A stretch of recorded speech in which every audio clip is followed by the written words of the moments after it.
All right, good afternoon. So I was going to do part two of our uh, designer commentary watch along of our session four of Dark Age of Man campaigns, and I just don't have time. I think it took like I think that last video is like 35 minutes, and that's only like the first, piece of the game. And I thought, my gosh, for me to do the other hour and 20 minutes with me stopping and talking, it's going to be too long, and I don't think I have to.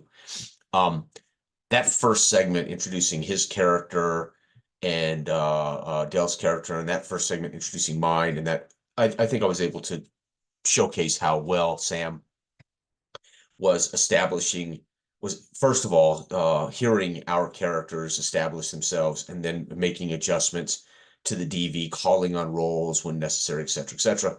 So this is going to be really more of a reflection and recap.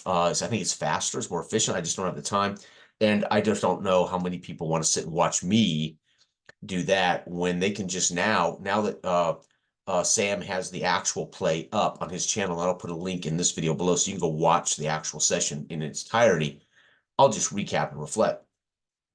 Now, I did mention at the end of that, for those who did watch it, that I had some frustrations, and I'll talk about that in this. So first, let's recap. So Sam, first of all, like any good, you know, um, we had two different characters in two different places pursuing their own, pursuing something and going on. So we actually had Dell segregated in the South, doing a thing, and my character headed to a war council with the Lord and in Dredgewater, Dredgetown, and the Manse. So we had two different. So again, we had to fade, screen swipes, fades, whatever you want to call it. Meanwhile, we go over to Dell. Meanwhile, back over to me. So it was fantastic. And this is one of the reasons we designed Dark Age of Man to be able to do this. Princess Leia, Luke's and Princess Leia and Han Solo here doing a thing simultaneously while Luke is with R2D2 doing a thing. And they're all part of the bigger picture, but they're on their own paths to the thing. And our game can handle that beautifully because mostly player agency, the setting being already a set, and the presenter being naive. There is no epic thing that the presenter has to provide for the group. So therefore we have a problem if one guy goes over here, right? Because everybody else is working on the module. So our game literally tells the presenter, don't know, have your RSC, have your basic dilemmas that are important to the whole broader world, but we can be dealing with those things from two different locations, etc. So he handled this again fantastically. So Dell's character Saverick, coming from the last session, is at the old watchtower. He is preparing to light the beacon fire, and he's been watching a Viking army, slavers, potential war party. We don't know, but he's been there now, and of course, it's been a week. And so Sam starts the session beautifully with rain, describing how it's been raining for a week. And he continuously throughout the session reminds us of the weather and reminds us that not the RSC, but reminds us the weather improved. All of that signaling us the DV is lowered for some issues or has changed a variable in the overall world. And he's very adroit at reminding of that beautifully, right? So again, that's something Sama does brilliantly. Saverick ends up getting the beacon lit. He ends up sliding into the river. He ends up collecting as much data on the Viking army as he can. He ends up getting out of the river. He ends up coming back in the evening and executing in his sleep one of the Vikings. And then he retreats into the woods, hiding, and watches the Vikings like an anthill, like kicking, like poking an anthill. He then watches the Vikings as they discover one of their comrades has been killed, and it creates a little chaos in this Viking camp. He has also spied that they are indeed slavers. They have slaves with them. They have apparently new slaves. And so Dell has acquired a ton of information, and he has actually affected the camp with his work, with his intel, and he has made many dice rolls to prove it, or he has made many dice rolls to support his actions. And that basically is what his character achieves in the whole session. My character starts based on the inciting incident, which is part of our rules. You set up the setup, which we already had kind of carried over from other sessions. The inciting incident is Washburn's called the War Council, and my character being a high-ranking alderman among the vassals, among the Lord's people, I have been summoned with my militia, my Fuhrer, to come to the council along with all the other aldermen of this county, of this country, right? The small fiefdom, right? And then, of course, there's major and minor dilemmas, which we might be able to glean or put together, but we kind of have a pretty good idea. The major and minor dilemmas have a lot to do with this Viking army that was established through another session, right? So something related to that, probably. Okay. But my character happens to be tied directly to the inciting incident. So we introduce my character with his militia in tow, headed for the War Council, which has been summoned by Lord Washburn. My character does some recon before he goes in. I did not want to go into the War Council without having established some things. I wanted to establish an ally in Dar. I wanted to also see if he could confirm some rumors that I had heard. I just did not want to go in there without knowing a little more about what's going on. So I went to a trusted confidant, established that relationship, solidified that relationship with a silver coin and value of having asking him to trusting him to hold our horses.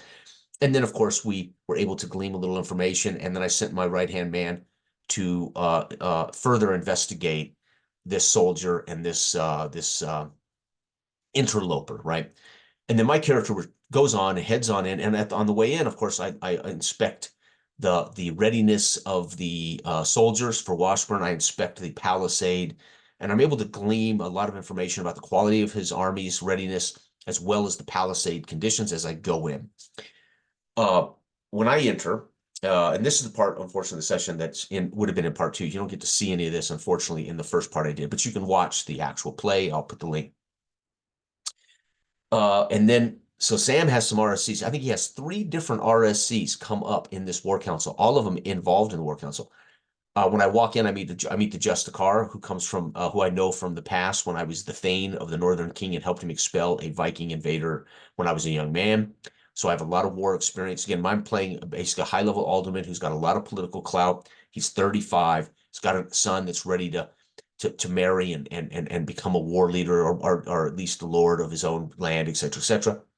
I have motives and I have things I want to achieve, which I foreshadow in the first session. I talk a little bit about what my character wants to get done. And so I don't go into this War Council with only one thing on my mind, right? Okay. He introduces the Justicar, who I knew from that period. I respond to that. I respond to that by saying, I knew you when you were a worthless pissant barrister. Now look at you, you're a Justicar, a bishop, right? He's actually globed and bishop. He is well armed and he is armored under his robes. And this is the first part of this encounter my character's not happy about. We'll get to that in a second. And another RSC that came up in the middle of this that he definitely folded in was Falcone causes problems, which he talked about at the end of the session. We didn't know this, of course, as it was happening. And then the third one was London sends aid, or sends a missive, or sends help for the war. So we end up with 3 RSCs showing up in the middle of this War Council. Okay. Now I'll get to, I mentioned the frustration. I'm going to get to those right now. So I had 2 moments in this particular War Council problem, right? And for me, almost the whole session was in the War Council, right? What was the whole game for me was during the War Council. But there were just 2 moments that I was frustrated, and these are on me, they're not on Sam. I called out the Justicar for wearing arms and being armed when he's in the presence of the council and in the presence of my lord. And I basically called that he would disarm. How dare they let him in? And he should those arms should be removed, etc. I should have demanded a prestige check and called the soldiers to remove him, or at least he has to give up his arms or leave. I should have demanded a prestige check there, right? I should have actually said, I want to make a prestige check to command the soldiers to take his arms, or at least, or ask him to leave.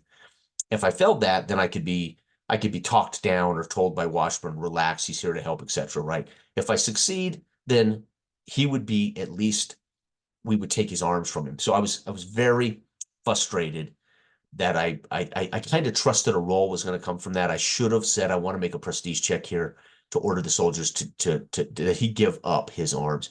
And because Sam didn't say make a prestige check here and we'll see what he does, it just fell. The second one was I was the only alderman to bring his militia. None of the rest of them obeyed orders. None of them brought their militia. And so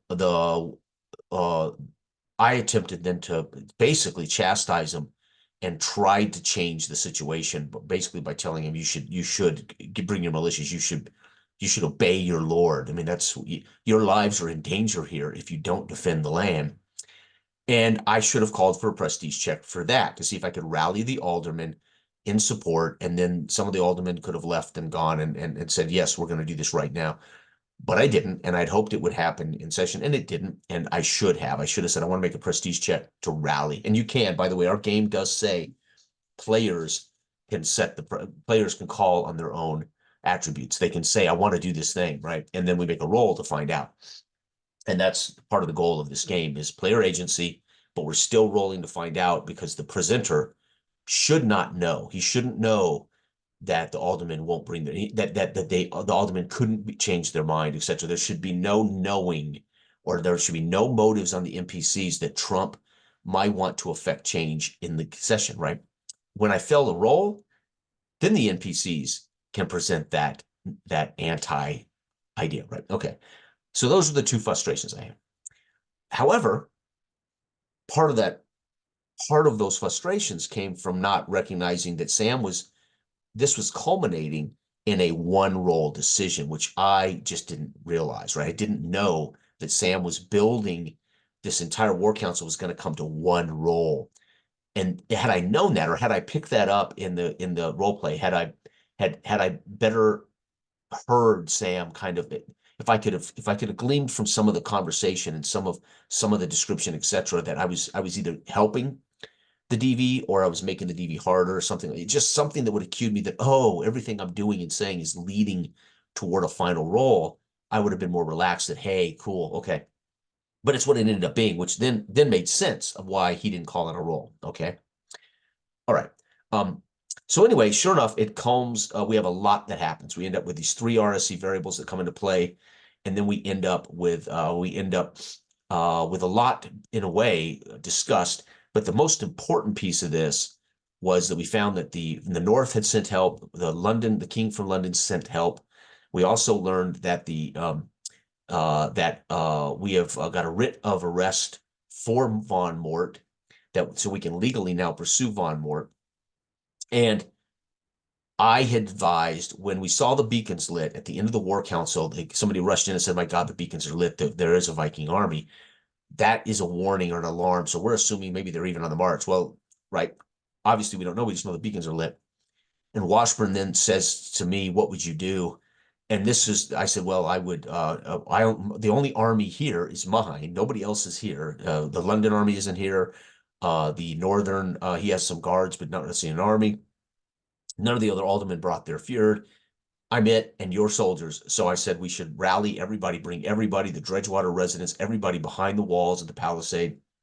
We should zip it up tight, get our defenses ready, and be prepared to hold the siege until we get help, until help arrives. And this is where Sam says, make a prestige check to see if Washburn agrees. And so here's the roll, right? This is it. This is the moment of truth. And I rolled a critical failure, which was wonderful. Again, I'm a firm believer in dice. I want the dice to be the thing. I want to see my success. I want to make decisions, but I want the dice to really prove it, right? Or become a complication. So I want to roll dice. I love the system and I love the idea that I have agency, but the dice are ultimately going to dictate whether I succeed or not. And I love that, period. It's called, for me, I call it playing to find out. Nothing is written, nothing is decided, and we play to find out. And I want all of my games to be play to find out. So when the dice come up, when there's a call up, I'm excited. You'll see me smile. In the video, every time Sam calls for Dale to make a die roll, you'll see me smile. It's the system. That's what the game is designed to do, right? And so I'm smiling. So you can imagine why I was a little frustrated when the dice weren't being called for my character. So think about this. I think Dale maybe made 6 or 7 rolls in his segments. I made 2 in my entire session. So he might have made 8 rolls for the session or 6 rolls for the session. I made 2. So you can imagine, right? I was a little like, wow, what am I not providing enough information, or am I not, what am I not doing here to actually affect change upon the scene? Well, I probably was in the DV value. I just didn't know that it was leading to 1 roll. So anyway, critical failure is brilliant. And Washburn says, no, bad idea. We're going to take your army and we're going to meet them on the field. We're going to hope that everybody catches us up with their armies. And I want you to take Wesweld, my oldest son, and I want you, I'll take him under your wing, and I want him to be right by your side, and you're going to teach him the ways of war. Because my character is a 35-year-old, basically successful warrior from the past who has commanded or been involved in wars and has won battles. So it makes sense that he would want his uncle. And by the way, he's my nephew, right? So he's my Washburn's my brother-in-law, so he is my nephew. And of course, the failed roll dictates. I'm not going to argue. I'm like, yes, absolutely, Washburn. I mean, because I've already declared that my character is loyal and abides by the law and abides by his fealty. So there was zero argument. It's like, okay, Lord, if that's what you, all right, brother-in-law, if that's what you want, that's what we'll do. And of course, the further punishment there was you're gonna have to babysit my 17-year-old son, basically. Fantastic. Now we come back around to what I had foreshadowed at the beginning of the session, that remember, one of my characters wants and motive. Remember, I say when I play a character, I have characters that generally have wants and motivations. In a game like this, in D&D, the simple want motivation is to survive and is to make gold and treasures so you can level up. That's every character in D&D should have basically these wants and desires if we're playing dungeon crawls, right? I don't mean higher level D&D. I'm talking about the games we've been playing with these old D&D games. Okay. But I alluded to, when I made the comment to my son at the very beginning of the session, I said, and I will talk to Washburn about the other thing. Don't worry, I will discuss with my brother, with your uncle, these things. I alluded to something I was interested in resolving that was not related to the War Council. So I had an opportunity here then to say, and my lord, you cannot allow these aldermen to disobey you. You must make an example of one of them. Of course, Von Mort will be the one. But I also want to discuss the combining of our families and continuing this legacy of our families being bonded for the longevity of Dredge County and for this family to be successful. I want my son to marry your oldest daughter, and I want them to sit on the throne of Mort's former land. And that would further unite the legacy of our families together, and it would give my son and your daughter a rightful connection, and we're going to remove Von Mort from that throne, and bam. And again, no roll, right? With no roll here, Sam just said, well, first things first, let's deal with the war. We'll talk about that later. No prestige roll, just no resolution of that at that point, which makes sense because we got other things to deal with. But that was one of my obligation. I was attempting to kick in that purse/obligation there, right? I kind of hope to see a purse/obligation roll, that part of why I'm going to do this is, I wanted Washburn to validate and give me something back in return. As I'm 35, I'm getting older. My son's ultimately going to, right, and have my land, plus we could have the Von Mort land, right? I mean, so my character has goals and motives for his legacy, so to speak, and his legacy being his son, his 19-year-old son. And that's where we close the curtains. Fantastic. So yeah, so the frustrations were 2 moments where I really should have called up a roll, or I guess I had hoped they would that Sam himself would call the rolls. Again, I wasn't aware that he was tunneling this. Everything was going to culminate in a single roll, and it made sense at the end when boom, there was the roll, and it was great fun. And the fact that I critically failed was just perfect. It was perfect. So anyway, that's it. That's the recap. There's not much reflections here. I talked about quite a bit in that watch through of how impressive. I mean, I just love our game, of course. I mean, that's you got to take that with a grain of salt. I'm going to be prejudiced toward our own game and our own style of gaming. But Sam's communication, Sam's grasp on the DV. There's only one observation that I would still make to Sam. You've got to let us take foot in the scene, right? You've got to let me say where I'm at, what I'm doing. It's just one final piece that would make Sam a master of our game style. And I mean this literally. It's not a criticism. It's just the final piece. Um, there were things that I wanted agency over. For instance, when I came into the war council, I would have gone directly to my brother-in-law, kneeled before him and kissed his ring and first honored him before I approached the Justicar. And I know Sam wanted to introduce the Justicar as I walked in the door because he had just rolled in on the RSC. And that's fine. He could have mentioned the Justicar as I'm passing to talk to Washburn. I see the Justicar from my past and what a weasel he is.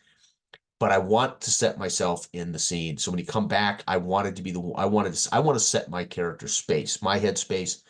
If this is a movie, we have to remember in Dark Age of Man, the players, when it comes to the player scene, the player is setting the scene. The player is setting what that cinematic moment looks like, not the GM. And this is the final sticking point, really, with the different roles. Bottom line is Dark Age of Man is not your traditional GM role. You are the Q&A. You are the guy asking questions. You are the one calling up a challenge. If we say, hey, I want this, ask to roll the dice. But some of your descriptions have to come as information to us, not about us. And some of that, we have to have the room, as I described in my recap of David's session, what David did so brilliantly that not even I do this well, and not even that Stell does this well. He gives us the threshold into the scene so I can approach the door. I get to knock, meaning I get to set up my entrance to the scene or what I'm trying to achieve, my player agency, and then he reacts. Who's there? And I'm dead serious. That's the biggest difference between the presenter in our game and GM/DMs in other games is the roles are kind of reversed, right? I might describe, that doesn't mean I'm creating truth. It doesn't mean I'm making conclusions, right? But I want to decide whether I get the fear together, right? I want to decide whether I talk to my brother before I talk to this weasel, right? That my character would never first talk to this Justicar. My character would may put up a hand like, hey, yeah, you doing? I'm going straight to the Washburn. I'm going to my brother first. And even if I don't describe that, I want to know where Washburn's at because I am going to beeline to my brother and I'm going to give him his honor, right? So these are just little things. I mean, it's not a big deal. It's traditional. Sam doing the thing the way he does it is very traditional. And there's ways in which I want not only I want presenters to be naive, but I also want presenters to give us a moment to give an idea what's in our head, right? And then they can pop up these variables that are in our line of sight. And that's the final kind of master stroke of this style of gaming to some degree, right? So anyways, fantastic nonetheless. And I enjoy it. And I can't wait for session 5. He's running session 5. And I have a feeling we're going to be on the, we're going to be headed for a war with Vikings based on a beacon light. And the Vikings actually may not be preparing to, come. So Zavrik is lit in the beacon based on them being there, but they haven't trooped up and started hitting out. So we might actually get there and find out they're doing their thing, right? And so we might be able to ambush them as they're fecking around on the riverbanks, right? But it was great fun. I love it. And there's nothing like this, right? So I'm having a good time. So thank you for watching, everybody. Have a great day. Bye-bye.